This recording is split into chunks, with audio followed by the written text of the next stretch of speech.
মৰিগাঁৱত RCMৰ সেমিনাৰ সফলতাৰে সম্পন্ন। মৰিগাঁও জিলা সাংবাদিক সংস্থাৰ প্ৰেক্ষাগৃহত আজি অনুষ্ঠিত হোৱা RCMৰ এক বিশেষ সেমিনাৰ সফলতাৰে সম্পন্ন হয়। অনুষ্ঠানত নগাঁও আৰু মৰিগাঁও প্ৰান্তৰ শতাধিক সেৱক সেৱিকাৰ উৎসাহজনক উপস্থিতিয়ে সমগ্ৰ প্ৰেক্ষাগৃহক এক আনন্দমুখৰ পৰিৱেশেৰে মুখৰিত কৰি তোলে। সেমিনাৰত RCMৰ লক্ষ্য, কৰ্মপদ্ধতি আৰু আত্মনিৰ্ভৰশীলতাৰ দিশসমূহৰ ওপৰত বিস্তৃত আলোচনা কৰে।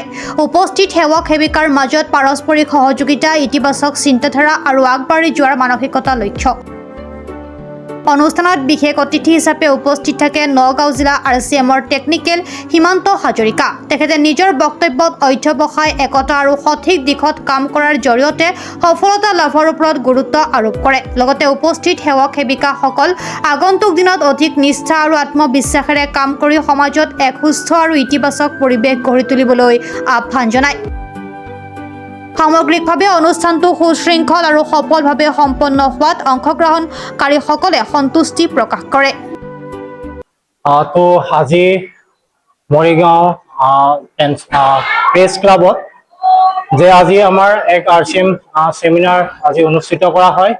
এই সেমিনাৰ আজি সফল সমাপ্তি ঘটে আৰু এই সেমিনাৰত আজি বহুত গণ্যমান্য ব্যক্তি উপস্থিত থাকে আৰু তাৰ লগতে বহুত দূৰ দূৰণিৰ পৰা ব্যক্তিসকল আজি ইয়াত আহিছে। তো RCMৰ যি উদ্দেশ্য আৰু লক্ষ্য তাৰ ওপৰত আজি আলোচনা কৰা হয় আৰু কেনেকৈ আমি এই মিছনৰ জৰিয়তে নিজৰ লগতে আগবাঢ়ি যাব পাৰি তাৰ ওপৰত আলোচনা কৰা হৈছে। সঁচাকৈ আজি এটা বহুত উল্লেখনীয় দিন হয়। আজি এই মৰিগাঁৱৰ প্ৰেছ ক্লাবত আজি উপস্থিত থাকি মই নিজকে বহুত ধন্য মানিছো। যি উৎসাহ দেখা পাইছো, আজি যিসকল ব্যক্তিৰ উৎসাহ আৰু উদ্দীপনা আজি আগবাঢ়িবৰ কাৰণে দৃঢ় সংকল্প লৈছে, তো সকলোকে ধন্যবাদ জনাইছো।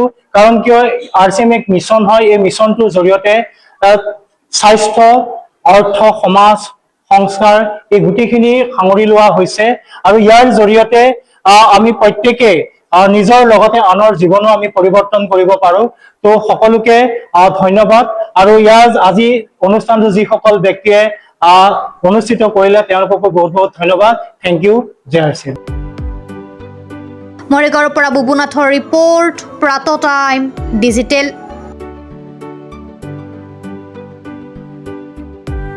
শদিয়াৰ পৰা ধুবুৰীলৈ, বৰাকৰ পৰা ব্ৰহ্মপুত্ৰলৈ সকলোৰে মাজত চিনাকি এটা নাম প্ৰাতঃ টাইম। থলুৱা ভাষা, কৃষ্টি আৰু সত্য বাতৰিৰ আধাৰত প্ৰতিষ্ঠিত খবৰ প্ৰাতঃ টাইমৰ প্ৰতিটো বা বাতৰি পুংখানুপুংখভাৱে চাবলৈ Facebook, YouTube, website, Twitter, Instagram আৰু ব্লগাৰ পেজত লাইক আৰু